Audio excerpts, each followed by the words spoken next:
Hi everybody, I'm Dr. Kohila. In today's presentation, we are going to have a rapid revision of high yield topics in anatomy, okay, for your NEET-PG entrance examination. I understand that you have very little time left out in your hands. So my aim is to give maximum important info in the minimum time possible. So in today's session, we'll be covering topics under general anatomy, upper limb and lower limb. So I have taken questions from recent NEET-PG exam and my discussion is centered around those important questions. General anatomy, you should remember that bones and joints are portions that shouldn't be skipped. You have to read definitely for that. Okay.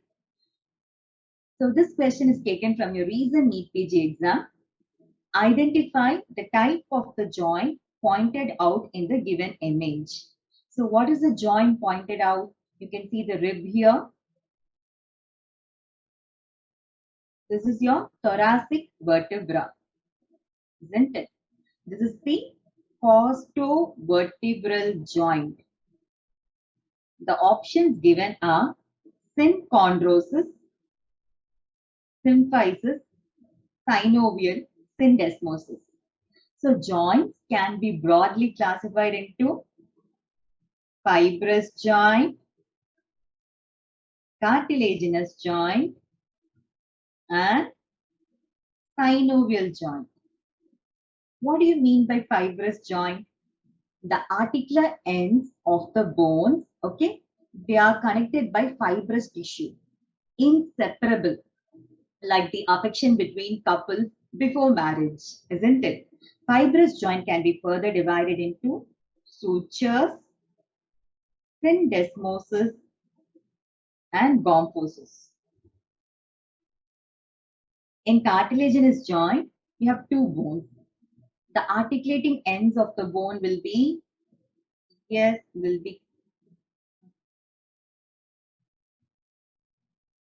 sorry. The articular ends of the bones will be covered by articular cartilage and then bridged by another cartilage. So in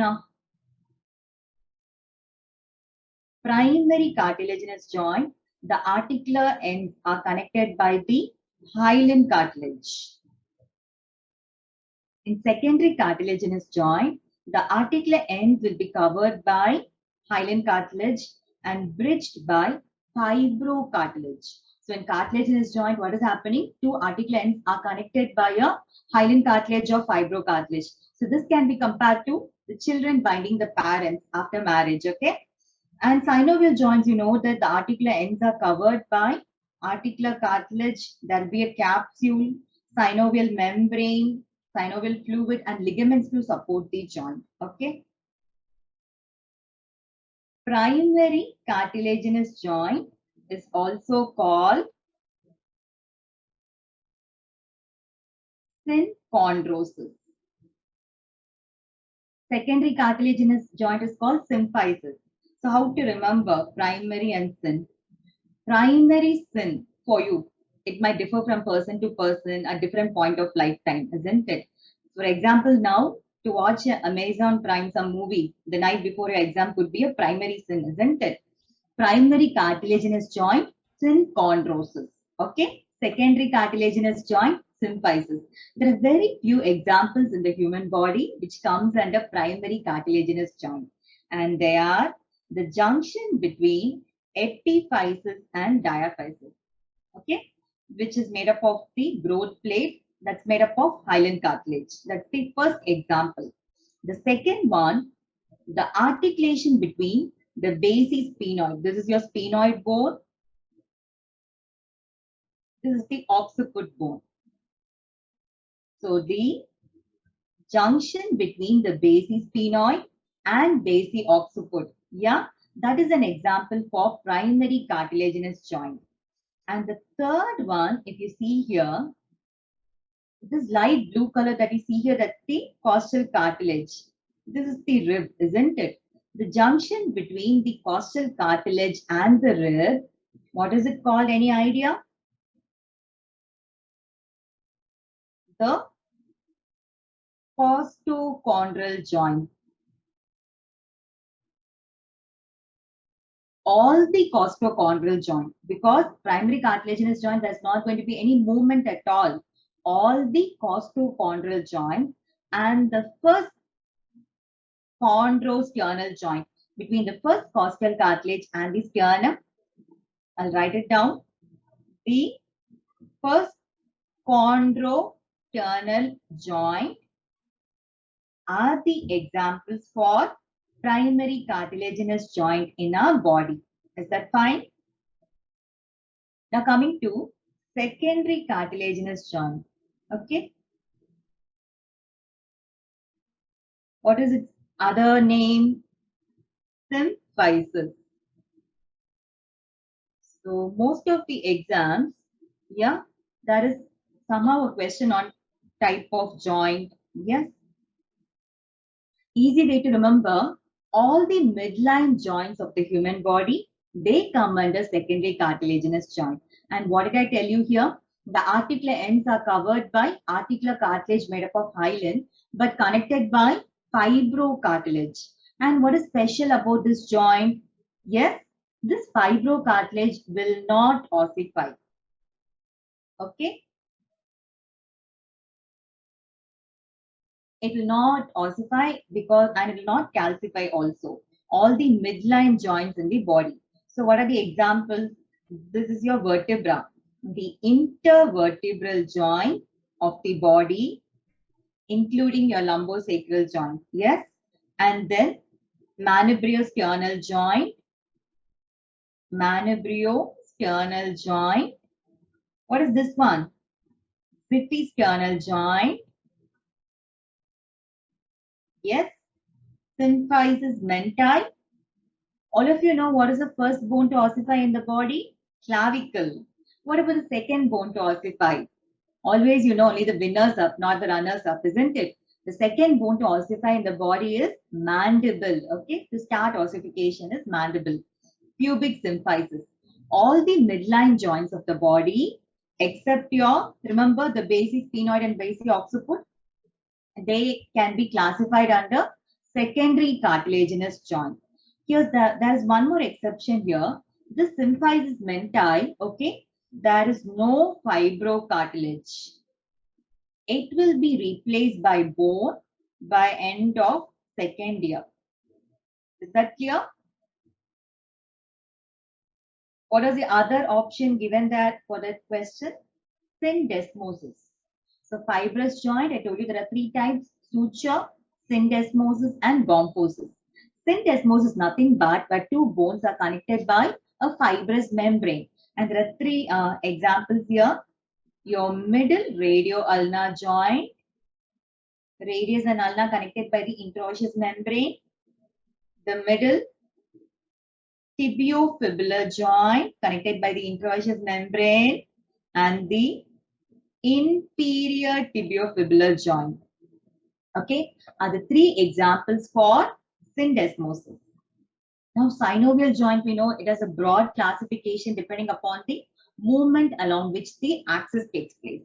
Synovial joint, uniaxial joint, yes, biaxial,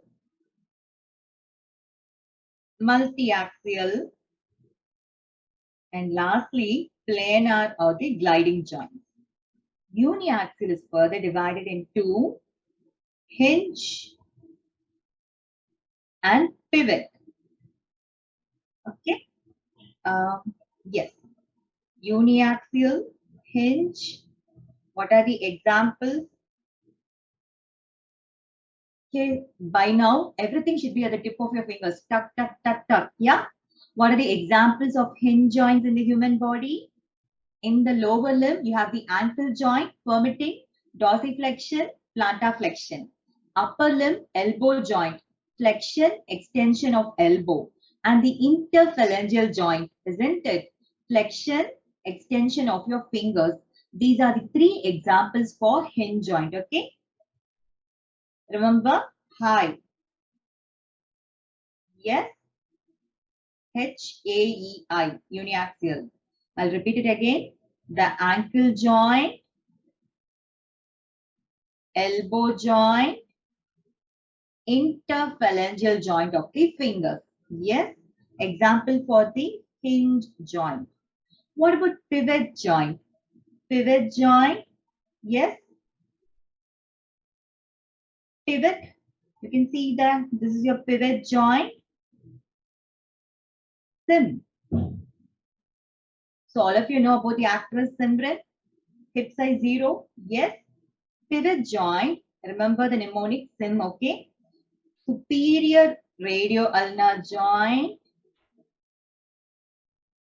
Inferior radio-ulnar joint. And the median atlanto-axial joint. These are the examples for pivot joint. Is that fine? 3 examples. Biaxial. Under biaxial, you have 2 types. Condylar joint, condyloid or ellipsoid. Okay.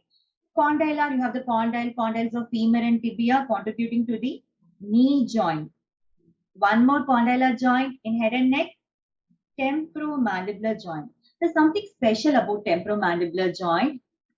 2 things actually. The temporomandibular joint of both the sides, they act together. That's why it is called bicondylar. Okay, bicondylar. You cannot move only one at a time. And the second special point of interest for temporomandibular joint is normally synovial joint, the articular end will be covered by hyaline cartilage. Okay, but here the temporomandibular joint, the articular surface here will be covered by fibrocartilage, which will not calcify. So that you can keep on chewing all throughout your life, isn't it? Condyloid, what is the other name I told you? Ellipsoid. Okay. Condyloid or ellipsoid joint. Calm. Not L, W silent here. So what are the joints in the body under this type? Condylar joint. Yes. Your knuckle joint. Metatarso-phalangeal joint. Yeah. Then metacarpophalangeal joints are the knuckle joints. Metatarso-phalangeal joints. Those are the 2 M's.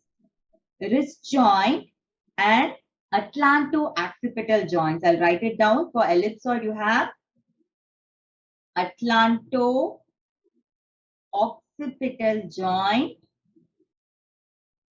Yes. Wrist joint. The knuckle joints, metacarpophalangeal joint, metatarso-phalangeal joint. Okay. Multi-axial. Going on to multi-axial, that's of 2 types. You must be very familiar with it. Ball and socket and saddle joint. Yes. Ball and socket. Yeah, we'll go here. What are the examples for ball and socket in upper limb? Sternoclavicular joint. Your shoulder joint, isn't it? Lower limb, hip joint. And there's one more ball and socket joint, you know, within the ear. That's between the incus and stapes. What about saddle joint? Saddle joint, entire human body, there's only 5 saddle joint. Okay. Maybe I'll erase few things so that I'll get some space and then I'll write. So for saddle joint, I told you how many examples are there in the body? 5. What are they? Upper limb 2, lower limb 2, and within the ear 1. What are the saddle joints in upper limb? Yes. Again, the sternoclavicular joint comes under saddle joint also. Then you must be very familiar. The first carpo-metacarpal joint is an example for saddle synovial joint. Lower limb, pectalo-femoral joint, calcaneopuboid joint. Okay. And In the ear, the joint between incus and malleus. Yeah, that is an example for saddle type of synovial joint. Lastly, planar synovial joint. Remember the mnemonic?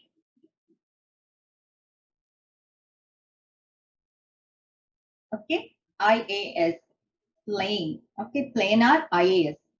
A stands for your acromioclavicular joint. Yes. S for superior tibiofibular joint. Please remember, this is something different. Sacroiliac. This has been asked before once in your NEET-PG entrance exam. Sacroiliac joint, plain synovial joint. I for intercarpal, intertarsal. Okay. So these are the examples for synovial joint. As I told you, make sure you're having the answers at the tip of your fingers. Now, there's another way of, since costovertebral joint was asked in the exam, there's another way of asking the joint, joints of thorax. Yes. So this is the rib that you see here. The rib is going to articulate with both the vertebral body as well as the transverse process. Okay. What is it going to be called? The costovertebral joint, costotransverse joint. Costovertebral joint, you know, example of plain synovial joint. Costotransverse joint, again an example for plain synovial joint. What about the joints of the sternum? The manubriosternal joint, xiphisternal joint. Both of them, they lie in the midline, isn't it? So they come under symphysis, secondary cartilaginous joint. Yes.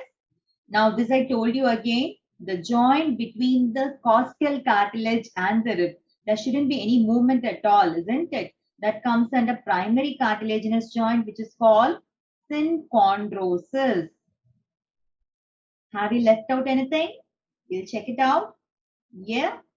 See here, the joint between the costal cartilage and the sternum, that is going to be called as chondrosternal. Chondrosternal joint. Yes, please remember the first chondrosternal joint is synchondrosis. Okay, because the clavicle, the manubrium, and the first thoracic vertebra, they're going to be fixed. Yeah. First chondrosternal joint is synchondrosis. All the others are again plain synovial. Another interesting thing, can you make out this joint between the costal cartilage of the above rib and the below rib? Can you see here? These are called interchondral joints. The interchondral joints are also plain synovial, except the joint between the last one, the 9th and the 10th rib. Okay, you can see the 12th rib here. This is your 11th rib. This is the 10th and 9th. So this last one is, yes, it's a fibrous joint. Okay, guys, you're thorough with the joints. Example for, what are the things we have learned in joints? Example for syndesmosis, synchondrosis, symphysis, synovial joints, and joints of thorax. Okay. So identify the type of the joint pointed out in the given image. Costovertebral joint. It is not synchondrosis. It is not symphysis. It is the plain synovial joint, not syndesmosis. Okay. Now moving on to upper lip. So this also has been recently asked in your NEET-PG entrance exam. Structure labeled 3 is supplied by suprascapular nerve, spinal accessory nerve, dorsal scapular nerve, long thoracic nerve. So the proportion of image-based question has been increasing, isn't it? I'm going to discuss with you the muscles of the upper limb. I've put a lot of images. So what you'll be learning is that you'll be able to identify the muscle. We will learn also about its action, nerve supply, clinical importance. Okay. Coming to the muscles of the back, the scapular region. Can you tell me what is this muscle? Yes, that is the trapezius. And that is going to be supplied by, what is the nerve supplied to trapezius? Spinal accessory nerve. The 11th cranial nerve, isn't it?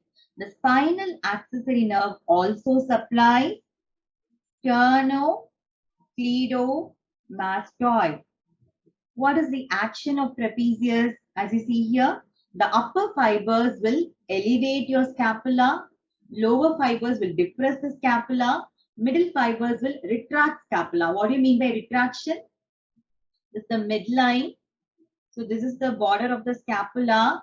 The scapula moving away from the midline is protraction. When the scapula comes towards the midline, that will be retraction of scapula. Okay, so the middle fibers of trapezius will cause retraction of scapula. Upper fibers will elevate the scapula, lower fibers will depress the scapula. So what will happen when there is paralysis of trapezius? The patient will be inability to shrug the shoulders. Okay, please remember. What about sternocleidomastoid? What is the action of sternocleidomastoid? So if my right sternocleidomastoid is contracting, it will pull the head to the same side and the chin to the opposite side, isn't it? What is the spasm of sternocleidomastoid called? What is the condition called? Torticollis or wry neck. Okay. Moving on to the next muscle. Can you identify this muscle pointed out?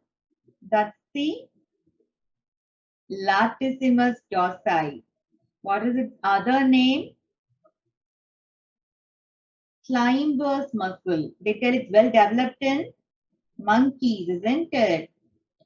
Nerve supply to this muscle from thoracodorsal nerve. The root value is very easy. This is the only nerve from brachial plexus which has the root value C6, C7, C8. Okay, easy to remember. Action of this muscle, it's coming from the back. Where is it going for insertion? Into the bicipital groove. Which lip? Yes, Pectoralis Major will insert into lateral lip. Teres Major will insert into medial lip. And in the floor, we have the Latissimus Dorsi. I'm sure all of you are familiar with the mnemonic lady between the two majors, isn't it? So you can see the direction of the fibers. When this muscle contracts, it will pull back your arm, pull back the shoulder. It is going to cause extension of arm. Okay, from full flexion to the coronal plane. It's caused by the contraction of Latissimus dorsi. Yes? Now, I'll erase this and move on to a more important muscle of the upper limb. Yeah, what is this muscle? Deltoid. Yes? Clinical importance, you know. It's going to give that rounded contour for your shoulder. Yes? Intramuscular injection is given into this muscle. Yeah, another important thing. It is a multi-pennate muscle, especially the middle fibers of deltoid. What is the nerve supply to this muscle? Axillary nerve with the root value C5, C6. Yeah, from the posterior cord. What is the other muscle supplied by this axillary nerve? Anyone can tell me? That's the teres minor.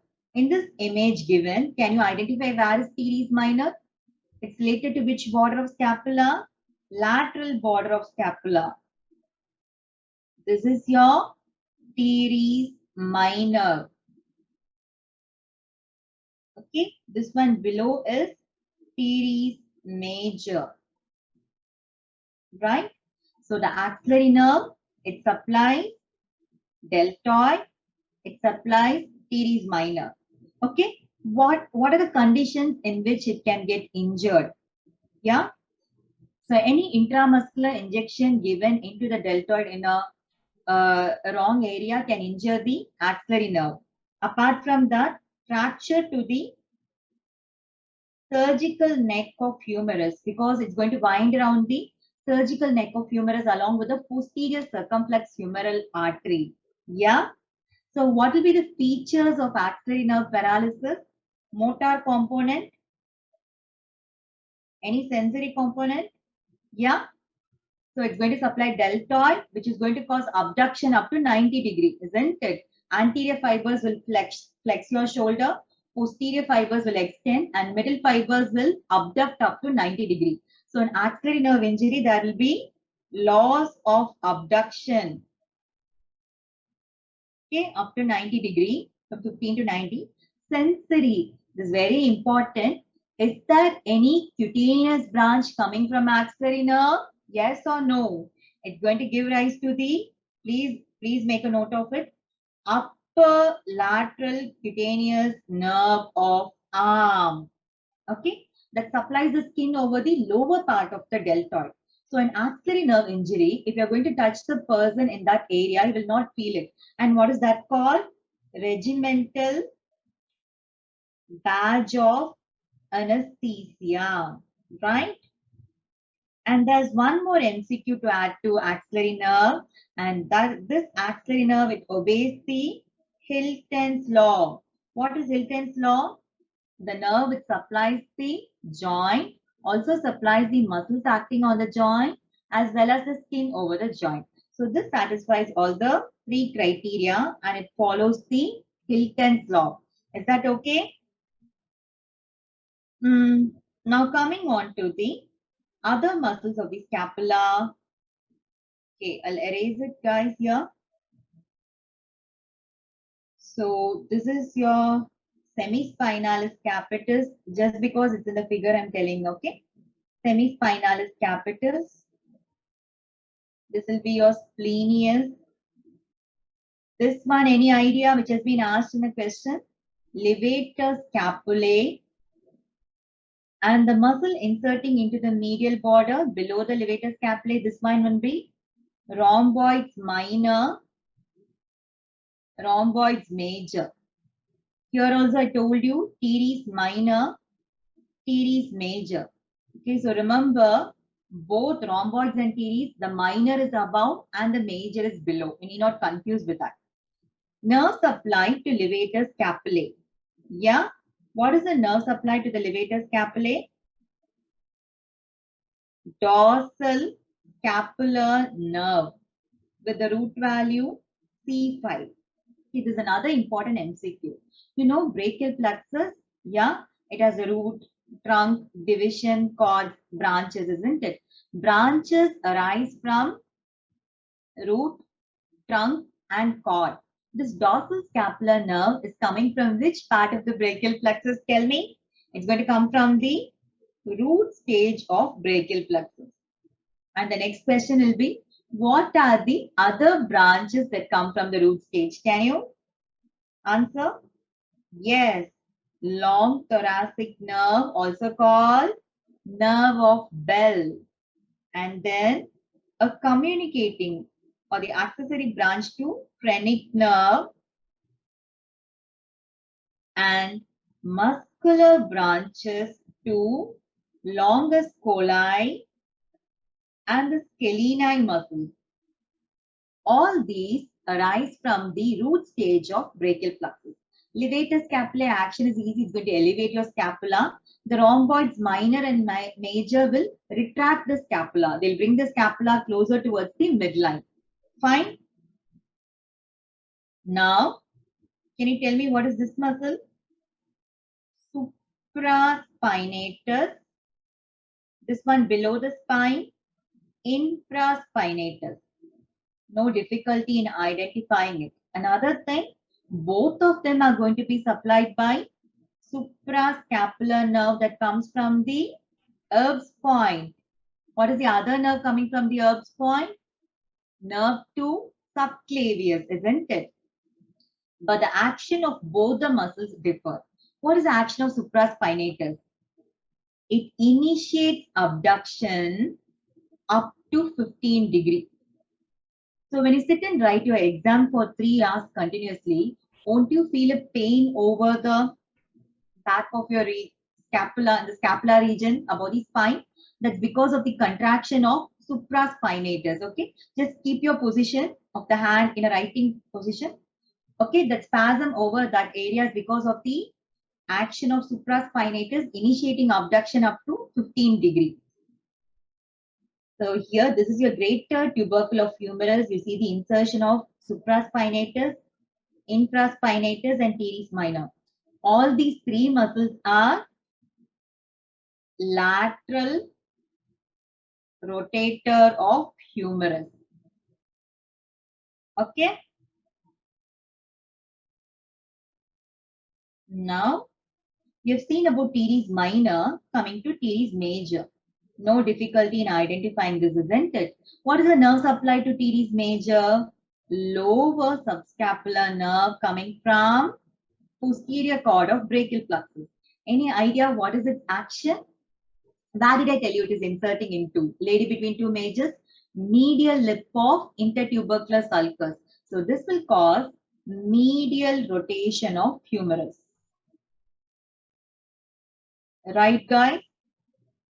Now, two more muscles related to scapula. This one, the hidden muscle. Okay, it's very difficult to find during dissection. You have to turn the cadaver, sort of separate the scapula from the thoracic wall. The one shown in green color, Subscapularis. What is special about this muscle? You should remember that it is multi-pennate, inserting into the lesser tubercle of humerus and causes medial rotation of humerus. Lesser tubercle is on the medial aspect and greater tubercle on the lateral aspect, isn't it? Supplied by both upper and lower subscapular nerve. Right? Now coming to another more important muscle. Can you see these digitations here? Yeah, I'm sure you'll identify. That's the Serratus Anterior. Also called boxer's muscle. What is the nerve supply to this muscle? Long thoracic nerve or the nerve of Bell with root value C5, 6 and 7. And I'm sure all of you will be knowing what injury to this long thoracic nerve can happen when you do procedures over the breast or lymph node dissection in the axilla. Isn't it? What will be the feature? Bending of scapula. Okay. The serratus anterior, you can see it going, yeah, behind the thoracic wall, in front of the scapula, in front of subscapula, is inserting into the medial border of the scapula. On its contraction, it will pull the scapula away from the midline. What is that action going to be called? Protraction, okay? Serratus anterior is going to cause protraction of scapula. And its paralysis, okay, that will lead to winging. The inferior angle, it won't be able to protract and the inferior angle of scapula will be prominent. This condition is called winging of scapula. Okay, moving on to the pectoral region. Two muscles that you can identify here. Pectoralis Major. This one here, Pectoralis Minor, isn't it? Pectoralis major is a hybrid muscle. What do you mean by hybrid or composite muscle? Receiving dual nerve supply. Okay. We saw subscapularis is supplied by upper and lower subscapular nerve, isn't it? Pectoralis major will be supplied by medial and lateral pectoral nerve. That is a congenital condition in which both the pectoral muscle can be absent. Do you know what is the name of that congenital condition? Poland syndrome. Okay. What is special about pectoralis minor? Minor? Yes. So this pectoralis minor is going to be enclosed within a fascia called the clavipectoral fascia. What is the other muscle enclosed within this fascia? Subclavius, isn't it? What is the artery that's going to be divided by the pectoralis minor into three parts? Axillary artery. Yeah. The pectoralis minor along with serratus anterior will cause protraction of scapula. What about pectoralis major? Action of pectoralis major, please remember this, speed MR. Okay, the clavicular fibers will cause flexion, sternocostal fibers will cause extension, and the entire muscle is going to cause adduction and medial rotation of your shoulder. Okay, okay with the pectoral group of muscles. Now coming to the muscles of arm. Guys, you think it is easy, very simple, but yes, of course, but make sure you don't make mistakes in it, okay? Because I made a mistake. When you make a mistake, you remember it well, isn't it? So in my interview, there was a question like, name the muscle which causes flexion of your elbow, okay? So how many muscles are there in the arm?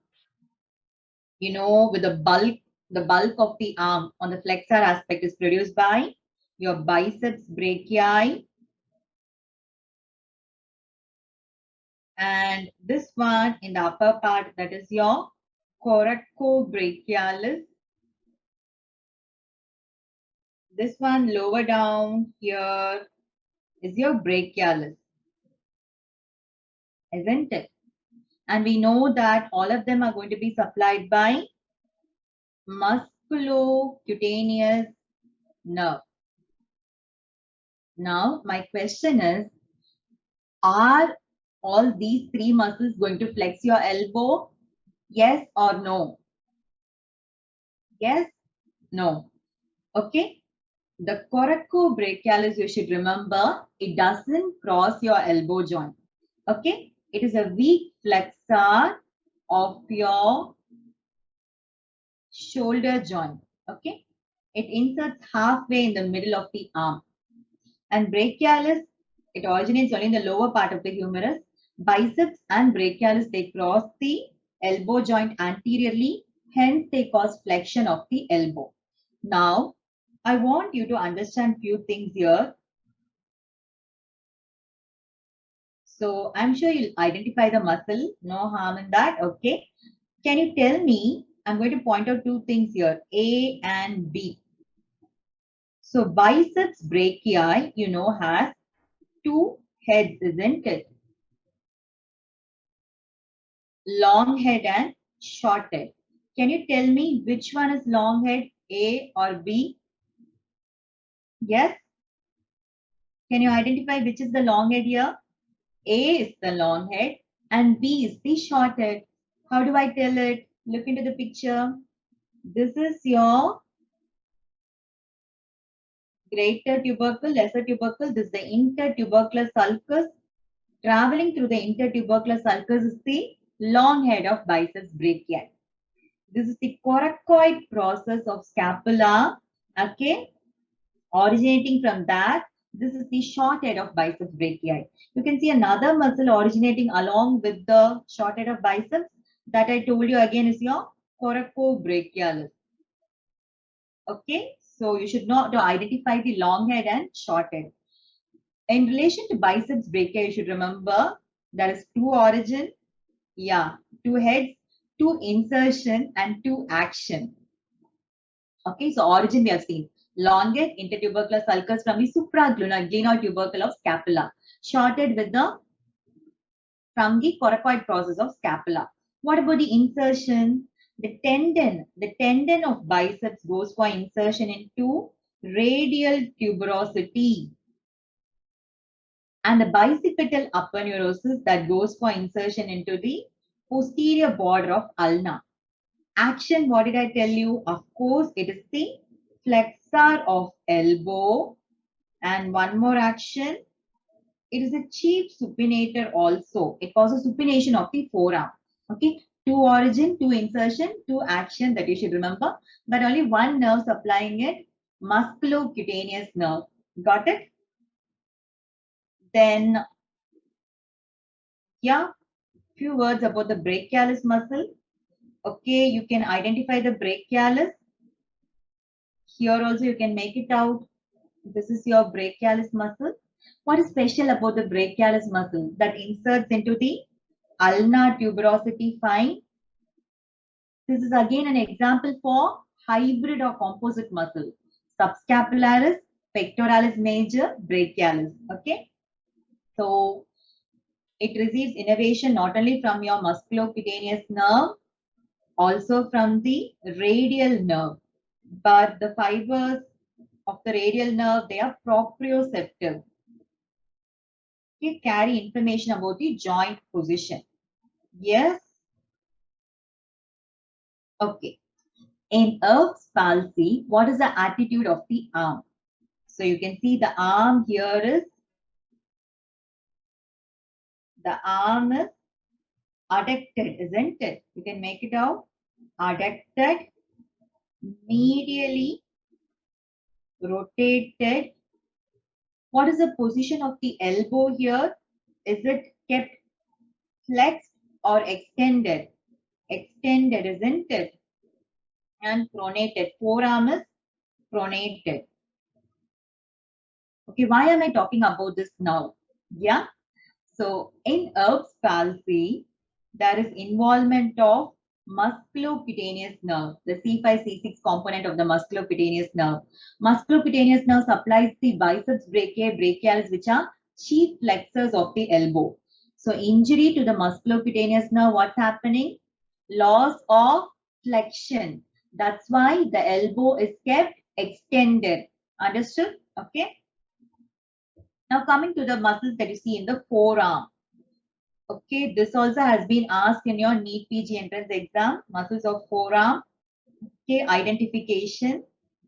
Yes. So we'll start from this one, lateral to medial. Can you see this muscle here? Any idea what it is?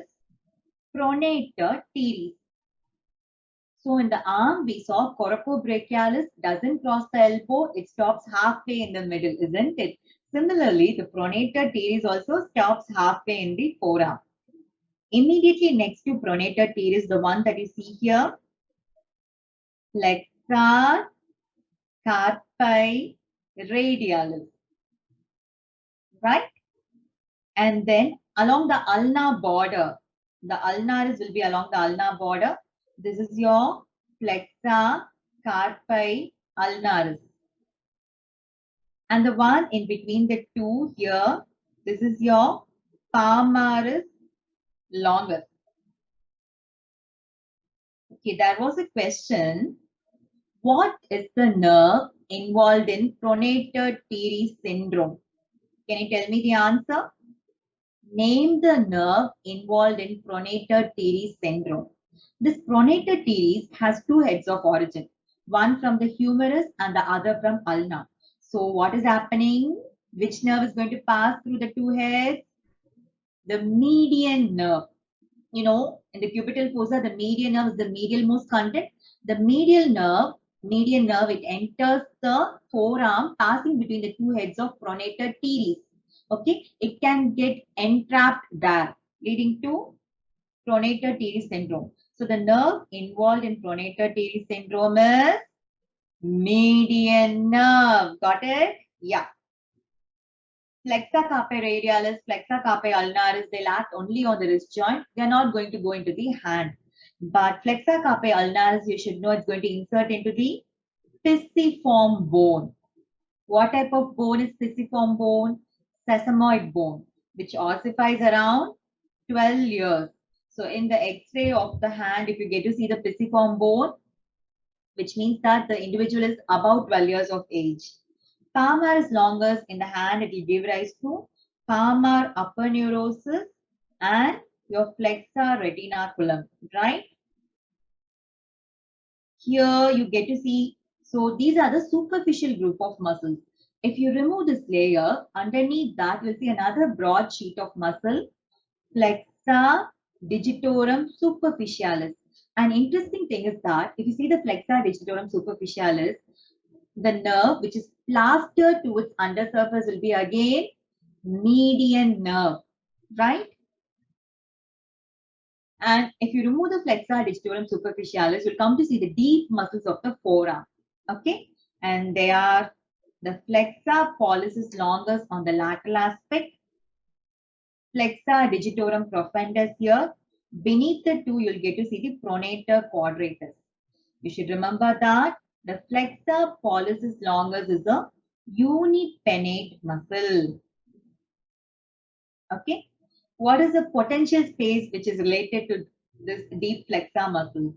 The forearm space of Parona. Okay. It lies beneath your flexor pollicis longus, flexor digitorum profundus, but above your pronator quadratus and interosseous membrane. Okay. Now coming to the nerve supply of the flexor muscles of forearm, 1.5 muscle alone is supplied by median nerve. Ulnar nerve. 1.5 muscle is supplied by your ulnar nerve. All the other muscles will be supplied by your median nerve. What are these 1.5 muscles? Flexor carpi ulnaris and flexor digitorum profundus on the medial two tendons going to the little finger and the ring finger. Yeah, those two will be supplied by the ulnar nerve. What about the other muscles? All the others are going to be supplied by median nerve, and especially the deep muscles of the forearm. Okay, the deep muscles on the flexor aspect of the forearm, they'll be supplied by a branch of the median nerve which is called anterior interosseous nerve. Okay, yeah, so this is called anterior interosseous nerve syndrome. You can make out a typical O here. You try to pinch the tip of the thumb with the tip of the index finger. You are able to make a perfect circle, which means that your anterior interosseous nerve is okay. Because the flexor pollicis longus of the thumb and the flexor pollicis longus of the index finger, they are working good, isn't it? But if it doesn't happen, you're not able to make a perfect O. Okay, it goes like that, which means that the flexor pollicis longus or the flexor digitorum profundus tendon to the index finger, there's some problem due to injury of anterior interosseous nerve. Okay. Now coming to the back of arm and back of forearm. Okay. Yes. So back of arm, you get to see the triceps. What are the three heads of the triceps? Long head, lateral head, and the medial head. The long head is coming from the infraglenoid tubercle. This is your long head. This is your humerus here. Okay. Above the spiral line of humerus, you'll have the lateral head. The medial head will be a bit deeper. All the three heads, they unite and insert into the olecranon process of ulna, isn't it? Now, they've asked this in your NEET-PG entrance exam to identify the muscle on the extensor compartment of forearm. Okay. The small muscle, I'll tell you, it is your anconeus. Right? Okay. Now, how to remember or how to identify the extensor muscles on the back of forearm? Easy. Just stay with me. Yeah. Before that, can you identify this muscle here? Brachioradialis. It is a extensor muscle but had migrated to the flexor aspect of the forearm. Okay. Yeah. That is also going to be the muscle of the back of arm, forearm, everything, extensor muscle, all of them are going to be supplied by radial nerve, including brachioradialis, though you get to see part of it on the flexor aspect of the forearm. Yes.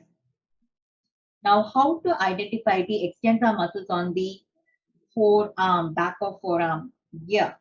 Remember, this is your extensor retinaculum dividing into how many compartments? 1, 2, 3, 4, 5, and 6. Yes, now we are going to identify them. Be with me, be with me, be with me. Come on. So here, you see the thumb here. I'll again zoom it a bit. So how many phalanges are there in the thumb? You see the distal phalanx. You see the proximal phalanx. This is your first metacarpal. Okay, understood? Now, in the first compartment, what are the muscles passing through? These. two. They are called the peeping muscles. They are the deep muscles, but they come out and enter through the first compartment. Okay. Of the two, there are two here. The one inserting into the, can you make out the tendon of this one? Inserting into the base of the first metacarpal, that is the abductor pollicis longus. Okay, inserting into the base of the first metacarpal. And along with that, you can see another muscle tendon coming here, inserting into the base of the proximal phalanx. Can you see that? Base of the proximal phalanx, that we are going to call it as extensor pollicis brevis. Okay, you should be able to identify it, guys. First compartment, abductor pollicis longus, extensor pollicis brevis. Is that okay? I'll erase it now. Second compartment. Second compartment are these two muscles. Extensor carpi radialis longus, extensor carpi radialis brevis. Extensor carpi radialis longus is going to come from the lateral supracondylar ridge. Extensor carpi radialis brevis will come from the lateral epicondyle, which is just below it. Okay, and they'll be inserting into the base of second and third metacarpal. So the muscle of tendon passing through the second compartment will be extensor carpi radialis longus, extensor carpi radialis brevis. Is that okay? Third compartment, again I'm going to zoom it now. You can see a tendon going for insertion in the distal phalanx of the thumb. Any idea what is that? Okay, that's going to be extensor pollicis longus. Okay, so in the thumb, the one inserting in the base of first metacarpal is abductor pollicis longus. Proximal phalanx is extensor pollicis brevis. Distal phalanx, extensor pollicis longus. Okay, that's the only one passing through the third compartment. Extensor pollicis longus. Fourth compartment, I'll show you. This one you see here, this is the extensor digitorum muscle. You can see it fanning out into four tendons, and one tendon going below that towards the index finger. That's the extensor indicis. Okay. Extensor digitorum, extensor indicis, and two other components passing through the fourth compartment. What are they? Anterior interosseous artery, posterior interosseous nerve. These are the four components passing through the fourth compartment. Okay. Fifth, next to this, you can see this one here. The muscle just medial to the extensor digitorum. That is called the extensor digiti minimi, going towards the little finger. And the last compartment, extensor carpi ulnaris. Now there will be confusion. Which one is the medial most?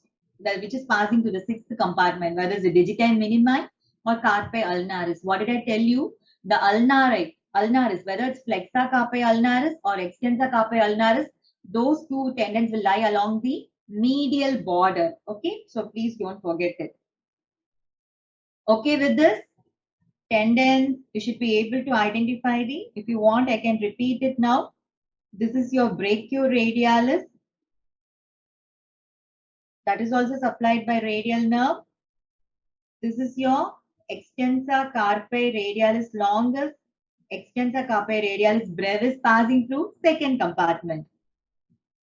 Abductor pollicis longus, extensor pollicis brevis passing through first compartment.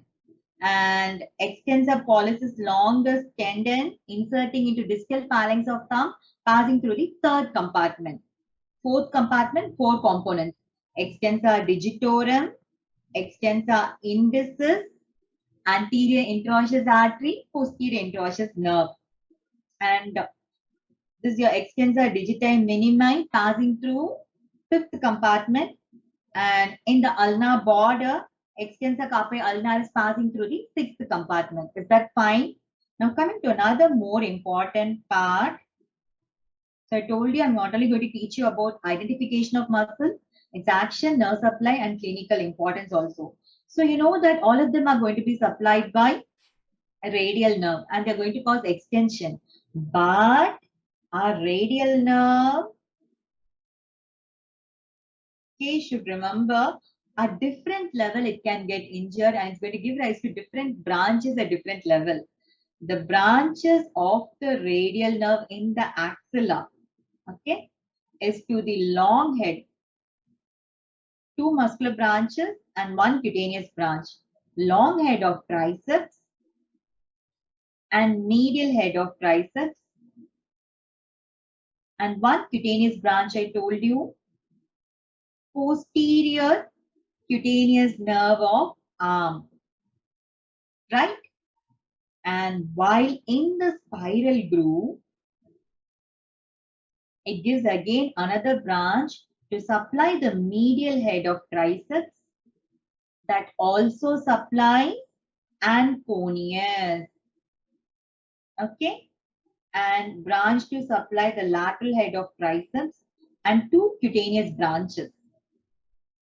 Posterior cutaneous nerve of forearm and lower lateral cutaneous nerve of arm.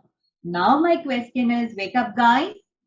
The upper lateral cutaneous nerve of arm is a branch coming from, yes, axillary nerve. Remember that regimental badge of anesthesia?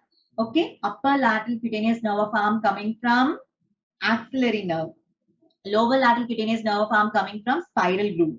Okay, and where does the radial nerve actually terminate? The radial nerve, okay, in the lower arm, just before its termination, it gives muscular branches to supply. Important point, please make a note of it. Brachialis, brachioradialis, extensor carpi radialis longus before its termination.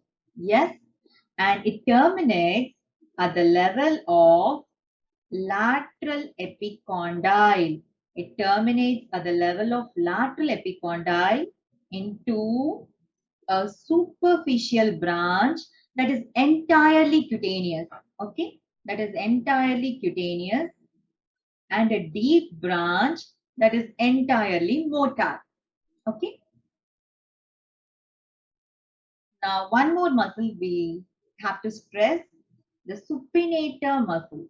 The supinator muscle, it has origin from two parts, okay, superficial fiber and deep fiber, coming from the lateral collateral ligament of the elbow joint, the supinator crest of ulna. It just wraps around the posterior aspect of ulna. Radius comes in front of radius to insert into the anterior surface of the radius above the oblique line. Okay, there's something interesting coming. Yeah, so this is the superior supinator muscle. Yeah, this upper neurotic origin of supinator muscle is called arcade of Frost. Okay, okay. Why is it important? The deep branch of radial nerve is going to pass through the supinator between the superficial and the deep head of the supinator to enter the posterior compartment of forearm. Okay, it's also called the posterior interosseous nerve. So this posterior interosseous nerve can get compressed at the arcade of Frost, leading to posterior interosseous nerve syndrome. So depending upon where the radial nerve injury is, we can get a wrist drop, finger drop, or the thumb drop. So the usual site for injury to radial nerve is at the spiral groove, isn't it? Spiral groove of humerus. Yeah. Saturday, you must have heard about the Saturday night palsy. Now coming to the muscles of hand. So you know they are broadly divided into thenar and hypothenar. So let's begin to identify it in the given image. So this is your thumb there. The borders, you have the abductors. Okay, remember the abductors will be in the border. Abductor pollicis brevis or abductor digiti minimi. And opponents will be deeper. So this will be your abductor pollicis brevis. Inner aspect will be the flexor.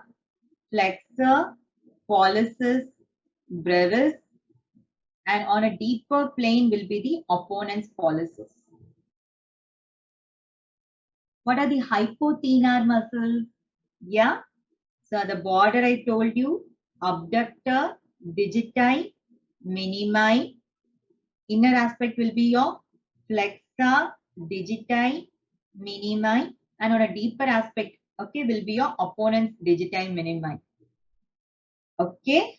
So these are called thenar and hypothenar muscles. Okay. In addition, there's one more muscle related to the thumb. Can anyone tell me? I'll point it out. Yes, this one. What is it? The adductor pollicis. Please make sure you identify it. It's very easy to identify. It will be on a deeper plane and the fibers will be transversely oriented towards the thumb. Transversely or obliquely oriented to the thumb. Adductor pollicis. And on a superficial plane, in relation to the little finger, you get to see the palmaris brevis, which is a remnant of your panicles carnosus. What are the other remnants of panicles carnosus? So all your facial muscles, platysma, palmaris brevis, dartos muscle, okay? All these are remnants of panicles carnosus. Now coming, okay, and then what are these? You get to see your lumbricals. How many lumbricals are there? 4. The first and the second are unipennate. Did we come across any other unipennate muscle in forearm? Can you tell me? Flexor pollicis longus, isn't it? Yeah. The third and the fourth are bipennate. Okay. The lumbricals are going to originate from the tendons of flexor digitorum profundus. Yeah. These are your third and fourth. And on a deeper plane, you get to see the interossei. Of the two figures, tell me which is palmar interossei, which is dorsal interossei. The palmar interossei are unipennate. The dorsal interossei are bipennate. Okay, so what are the unipennate muscles in upper limb? Flexor pollicis longus, first lumbrical, second lumbrical, and the palmar interossei. Okay, bipennate muscle will be third and fourth lumbrical and the dorsal interossei. Action, you must be knowing palmar interossei, adduction, pad, isn't it? Dorsal interossei, dab, abduction. Okay. Now coming to the nerve supply of all the hand muscles. Yes, you can tell me. So the median nerve supplies all your thenar muscles plus first and second lumbrical, right? Whereas the ulnar nerve, it supplies, yeah, all your hypothenar muscle plus palmaris brevis plus adductor pollicis plus third and fourth lumbrical and all interossei. Am I correct? Yeah. Now there's, yeah, you must have heard about dorsal digital expansion. The extensor digitorum tendon, yes, it spreads out to form the dorsal digital expansion. And there's something called as a wing tendon. There's always a confusion. Now we'll put an end to this confusion. The wing tendons are the lumbricals and the interossei that are going to insert into the dorsal digital expansion. How to remember which is proximal and which is discal? Remember the term WIL. Okay. So if you remember this, wing tendon, the first proximal one will be your interossei, and after that will come your lumbrical. Okay, WIL, will. Okay, you shouldn't not forget that. Now, what is the action of interossei and lumbrical? Can you see my hand here? Yeah, like a L or a bird beak appearance. So the interossei and the lumbrical, yes, they are going to insert in the dorsal digital expansion. And because of that, they'll have action over your interphalangeal joint. Okay. So the interossei and the lumbrical, they will flex the metacarpophalangeal joint and extend the interphalangeal joint. You can see a L there in my hand. Flexion of the metacarpophalangeal joint and extension of the interphalangeal joint. And you know, these are going to be supplied by both median nerve and ulnar nerve, the lumbricals. So injury to the lumbrical, injury to the median nerve or ulnar nerve, okay, can lead to paralysis of the lumbrical or interossei. What will happen in paralysis? It goes for clawing. What is happening in clawing? Yeah, loss of flexion at the metacarpophalangeal joint, loss of extension at the interphalangeal joint. Okay, you get a median claw hand if the first and the second lumbricals are involved. If the third and the fourth lumbrical and all the interossei are involved, it goes for a ulnar claw hand. Okay, so median nerve lesion, you get to see a typical ape thumb due to paralysis of opponent's pollicis, inability to, yeah, abduct, oppose your fingers, oppose the thumb with the other fingers. Okay, and hand of benediction, pointing index, that is because of paralysis of the flexors to the digit, FDS and FDP. I told you about ulnar claw hand. Wrist drop is due to injury to radial nerve. Okay, these terms have been introduced recently. Wartenberg syndrome, Wartenberg sign. Wartenberg syndrome is related to radial nerve.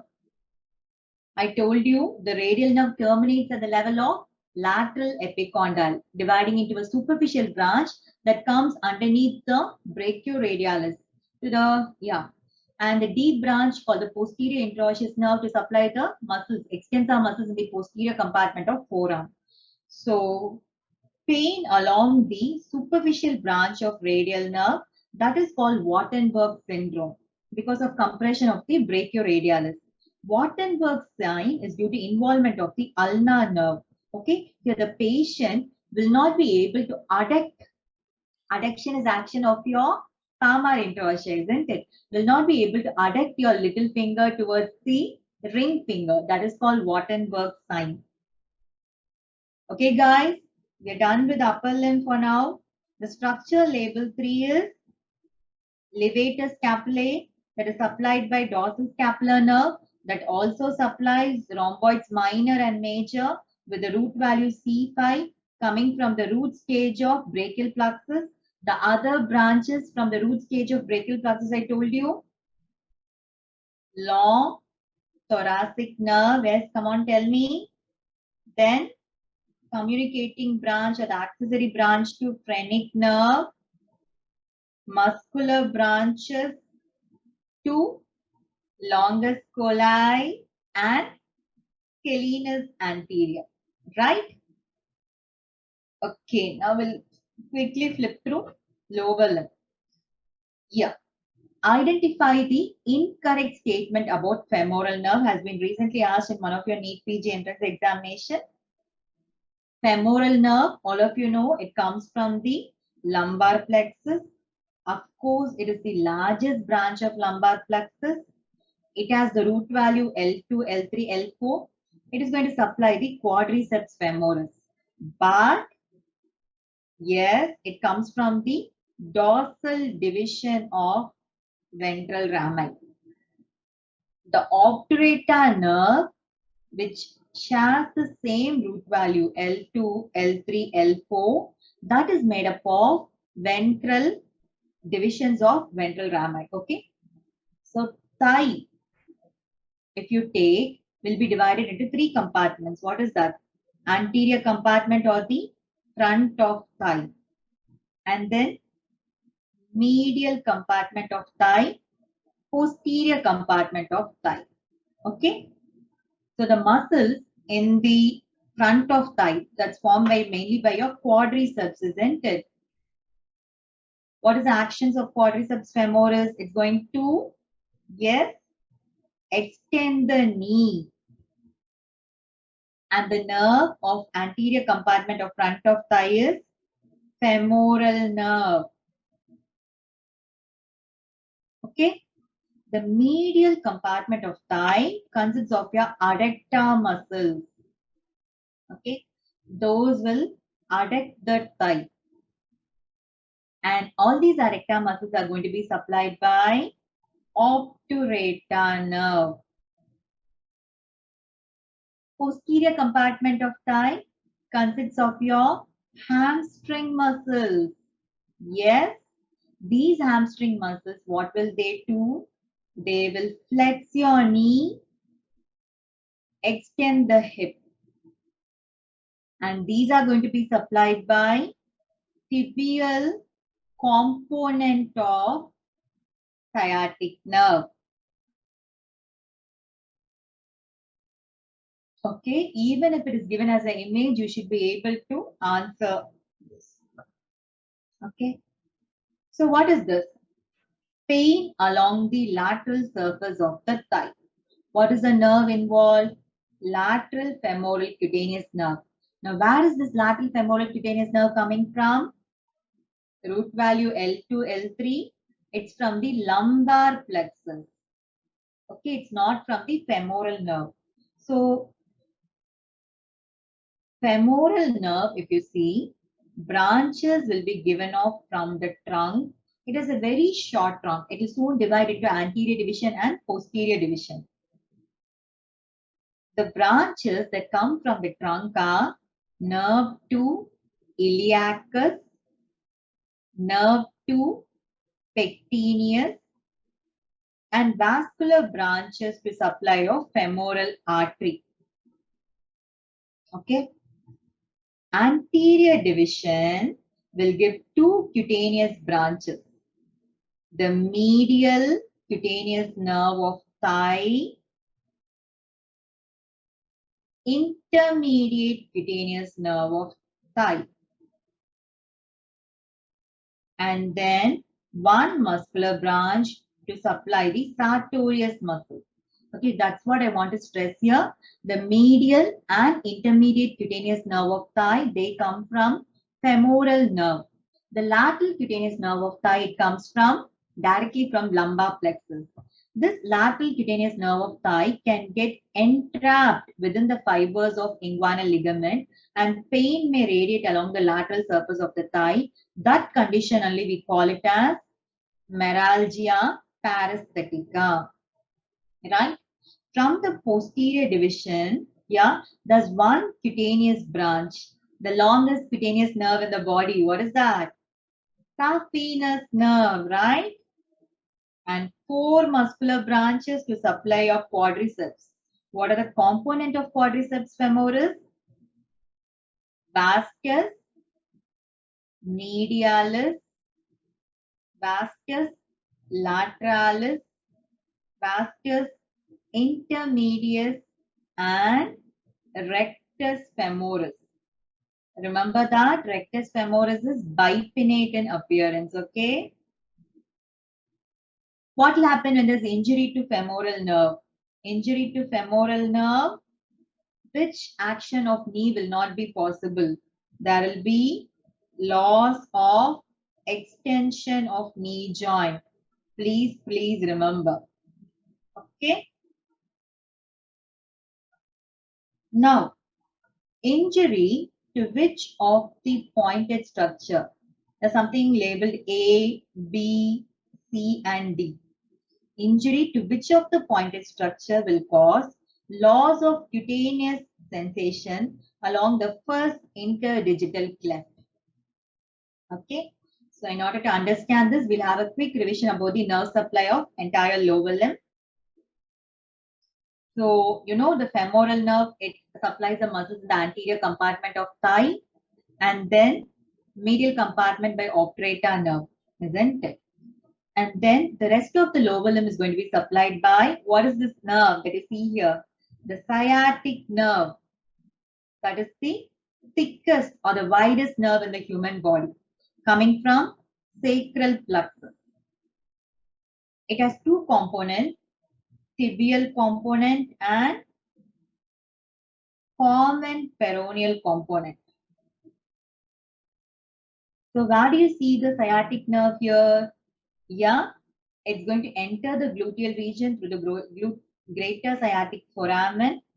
It emerges below the piriformis muscle. You can see it here. But it doesn't supply any muscle in the gluteal region. Okay, it goes to supply the hamstrings and the leg muscles.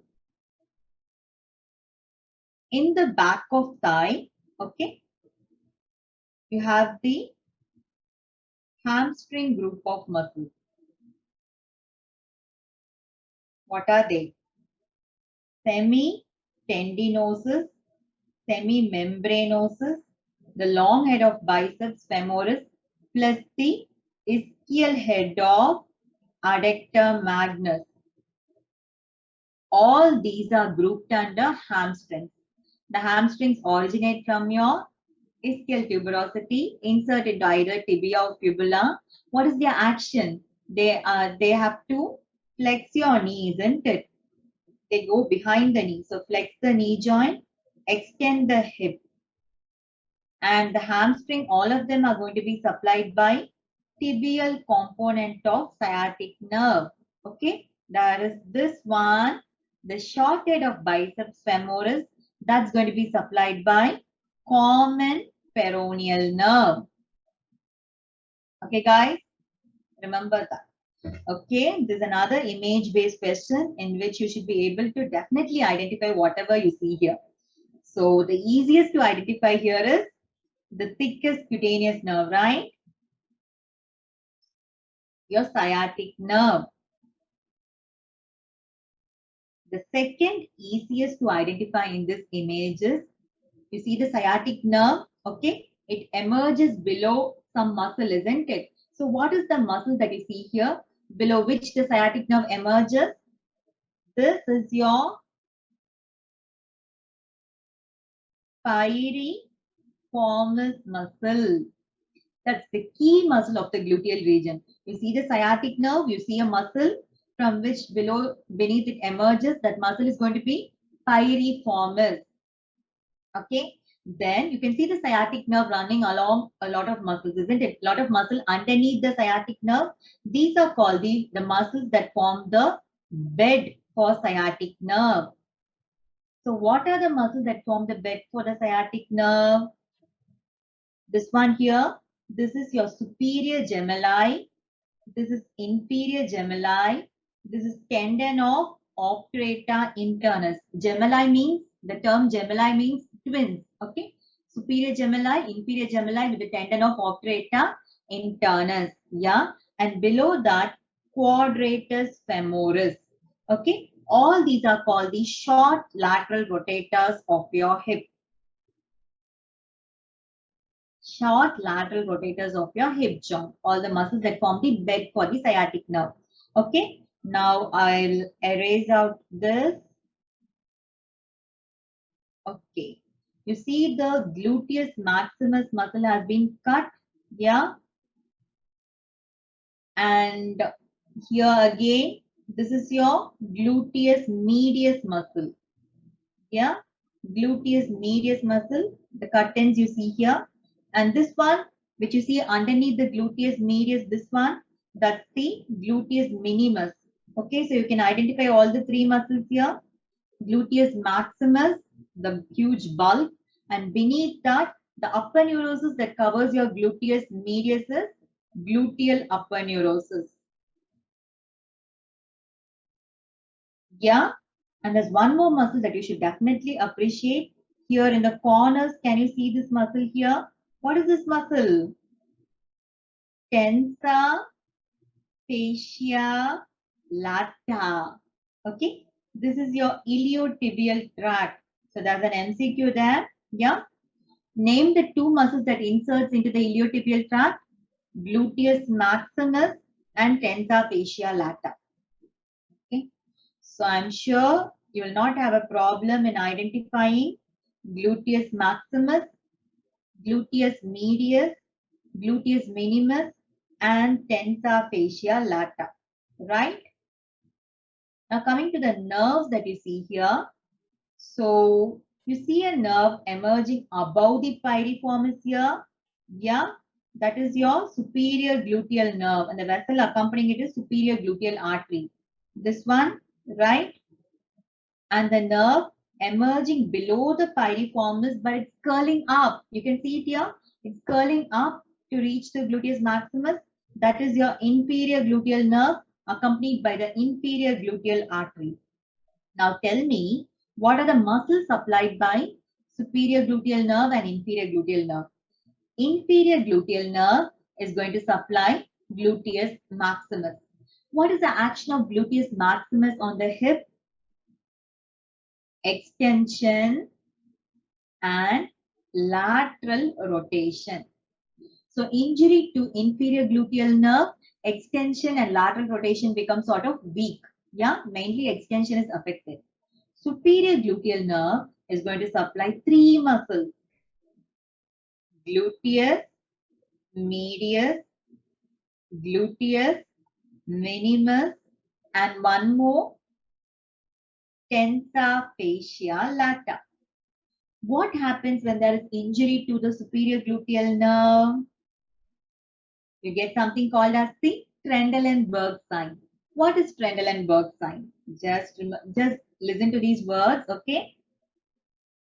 Unsupported side, the pelvis sinks when the patient stands on paralyzed side. So this is your right limb, this is your left limb, isn't it? The patient is standing on the right limb, yeah, and lifting the lower limb. So the unsupported limb is now left, okay? Now which is the paralyzed side? The right side, okay? Right superior gluteal nerve is injured.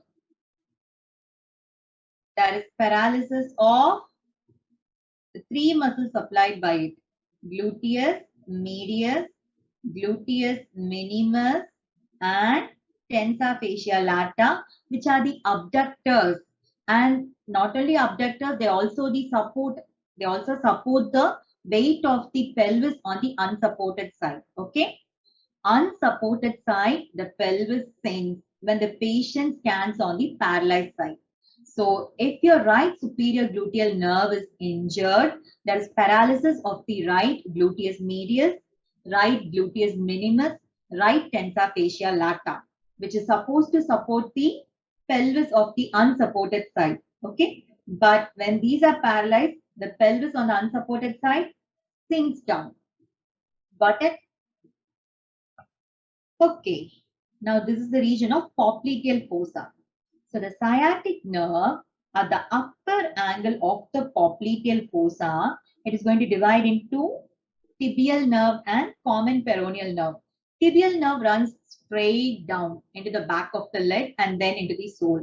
The common peroneal nerve is going to wind around the neck of the fibula, which is more common site of fracture. Okay. So this is your common peroneal nerve. This is the tibial nerve. Now the arrangement of these structures in the popliteal fossa, can you make it out? So you get to see the skin, superficial fascia, then actually you'll come across the nerve and then the vein, then the artery. The popliteal artery will be deeper, okay? When you go from skin to superficial fascia in the popliteal region, yeah? And the tibial nerve will give the sural nerve, okay? And the common peroneal nerve will give rise to the sural communicating nerve. So the tibial nerve, yeah, it's much thicker than the common peroneal nerve. You can see it running all along the back of the leg to supply the muscles of the back of the leg. Then it passes beneath the flexor retinaculum and divides into medial plantar nerve, lateral plantar nerve. It supplies not only the muscle but also the skin of the sole. What is happening to the common peroneal nerve? I told you it's going to wind around the neck of the fibula, most common site of fracture. Common peroneal nerve is going to divide into superficial peroneal and deep peroneal. As you see here, the superficial peroneal nerve, it enters the lateral compartment of leg. So thigh, we saw 3 compartments, isn't it? Similarly, in the leg, you have 3 compartments. Okay? The anterior compartment of the leg, okay, posterior compartment of leg, and the lateral compartment of the leg. The muscles in the anterior compartment of the leg, they will cause dorsiflexion. Okay? They're called the extensors. It's also called the extensor compartment or the ankle joint. It will cause dorsiflexion. Yeah. The nerve of that compartment is deep peroneal nerve. And the artery of that compartment is anterior tibial artery. Anterior compartment of leg you call as the extensor compartment. Okay. The ankle joint will extend your ankle or cause dorsiflexion of the ankle. Deep peroneal nerve is the nerve of the compartment. Anterior tibial artery is the artery of the compartment. Posterior compartment or back of the leg consists of the flexor muscle, which is going to cause plantar flexion at your ankle joint. What type of joint is ankle joint? Hinge. Dorsiflexion, plantar flexion. And the nerve of that compartment is tibial nerve.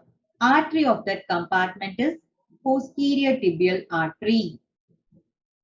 Lateral compartment of the leg, okay, you have the peroneus longus and brevis, okay, which are going to cause eversion of the foot, okay, yeah, and the nerve of that compartment will be superficial peroneal nerve, yeah, peroneal vessels will also be there. So here you get to see the superficial peroneal nerve entering the lateral compartment of leg. It will supply peroneus longus, brevis, and then it will pierce the deep fascia to supply the skin over dorsum of foot. The deep peroneal nerve, you can see it here. What is the artery that's lying medial to it? Yeah, the anterior tibial artery. The deep peroneal nerve, actually it lies lateral to it, then it lies front of anterior tibial artery. It will sort of try to cross it, but it will come back to its position. Okay. So it has a tendency or it hesitates to cross the anterior tibial artery. It doesn't. Hence, the deep peroneal nerve is also called nervous hesitance. Right? Okay. And you can see it passing beneath the extensor retinaculum to continue into the foot, isn't it? Dorsum of the foot to supply the skin over the first interdigital cleft. Okay.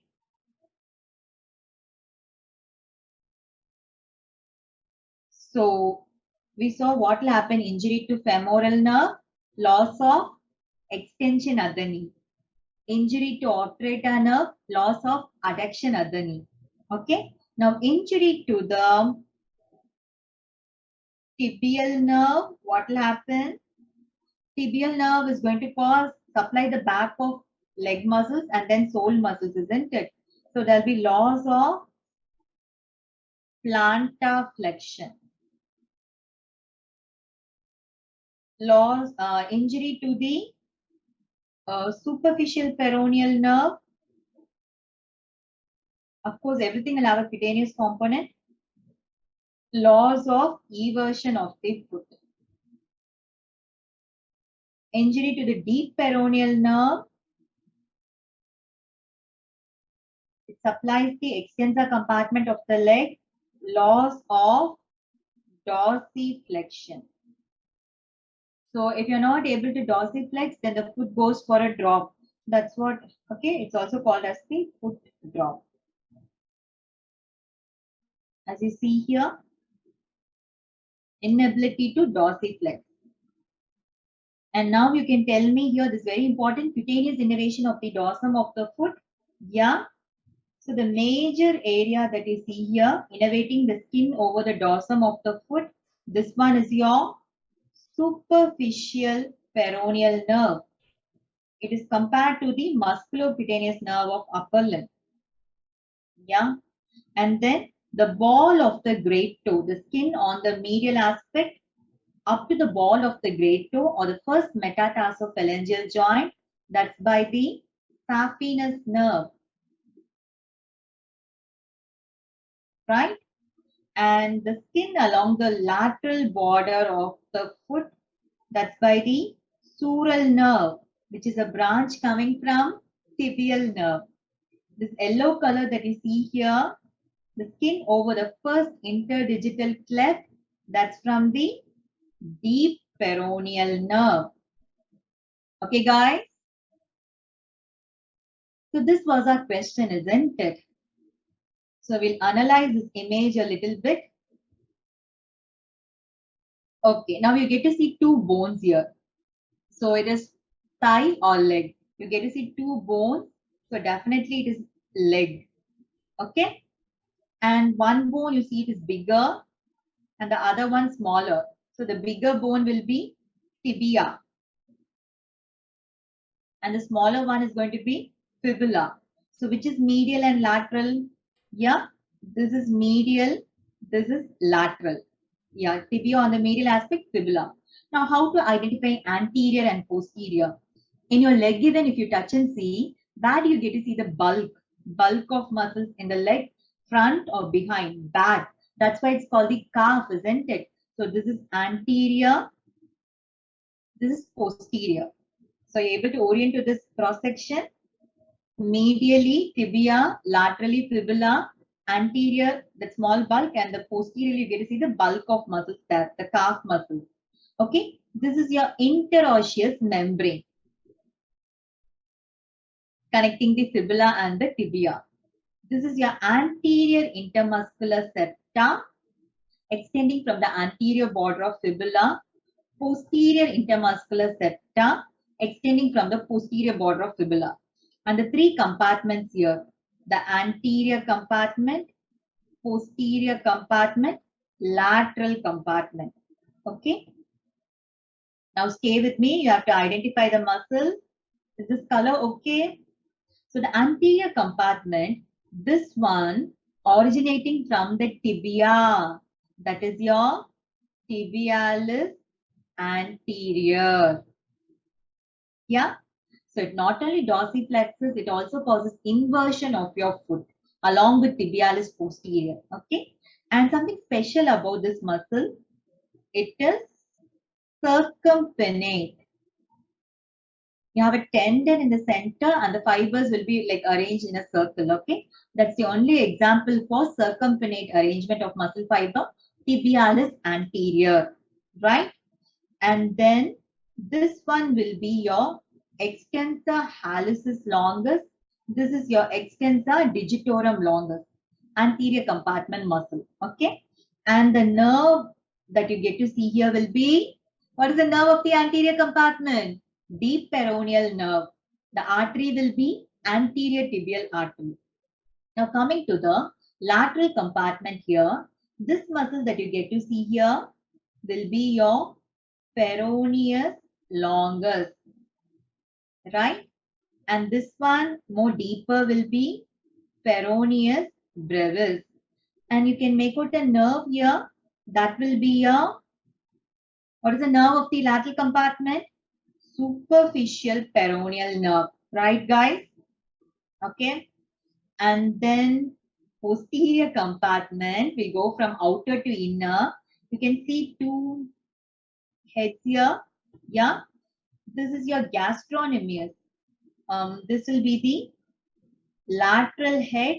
This is the medial head of gastrocnemius. What is the name of the sesamoid bone?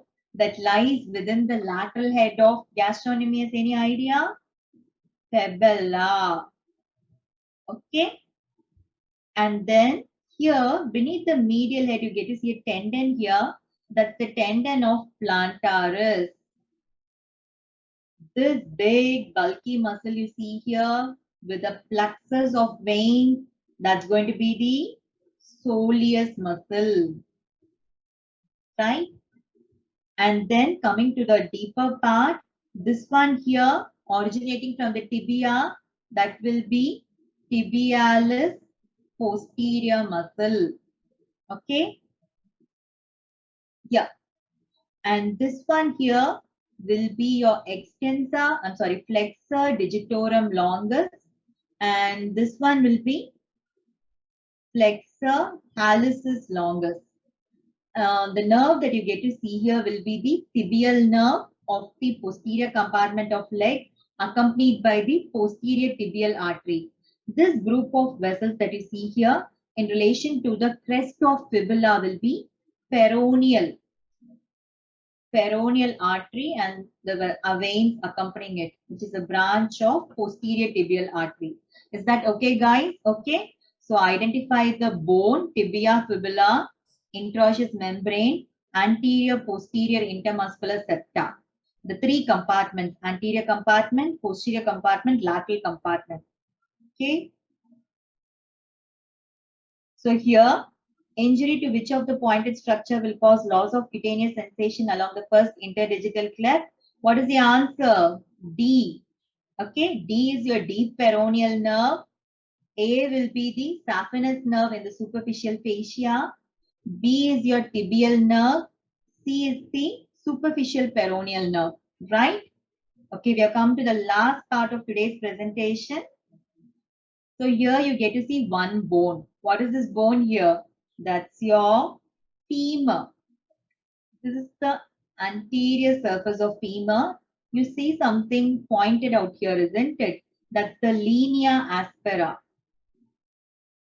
Linea aspera, which is on the posterior aspect of femur.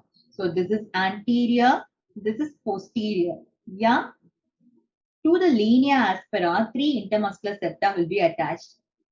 The medial intermuscular septa, lateral intermuscular septa, posterior intermuscular septa, anterior intermuscular septa, posterior intermuscular septa. I'm sorry, lateral. This is your lateral. Lateral intermuscular septa. This is your posterior intermuscular septa is ill-defined. So this entire thing is the anterior compartment of thigh. Okay. And here, this will be the posterior compartment of thigh. Okay, this between the anterior and the posterior intermuscular septa, that will be the medial compartment of thigh. Okay, anterior, we can also call it as the medial intermuscular septa. So between medial and posterior intermuscular septa is the medial compartment. Between the medial and lateral intermuscular septa is the anterior compartment. And this one is the posterior compartment. Okay. Now let's go on to identify the muscles. Okay, here this one closely related to the anterior surface of the femur, that will be vastus intermedius. Okay, this bulk here, that is vastus lateralis. This will be vastus medialis. Now what is left behind? This one, rectus femoris. What did I tell about that muscle? Bipinnate, right? Okay, so these are your quadriceps femoris. You can see some branch of the femoral nerve here to supply the muscular branch. Right? Now coming to this one here, yeah, this is your sartorius. This is your adductor longus. Now, can you tell me what is this space here? That's the Hunter's Canal or the adductor canal. Okay, so beneath the sartorius, you get to see the subsartorial plexus of nerves, your femoral artery, femoral vein, right? Now, coming here, this is, I told you, adductor longus. This will be adductor brevis. This one, the medialmost muscle of the adductor compartment, gracilis. This big huge muscle is your adductor magnus, right? This one is semi. This is your posterior compartment of thigh, the hamstring muscle, semimembranosus, semitendinosus. This is your long head of biceps femoris originating from the ischial tuberosity. This one is the short head of biceps femoris originating from the lateral lip of linea aspera. Okay, lateral supracondylar ridge lower down.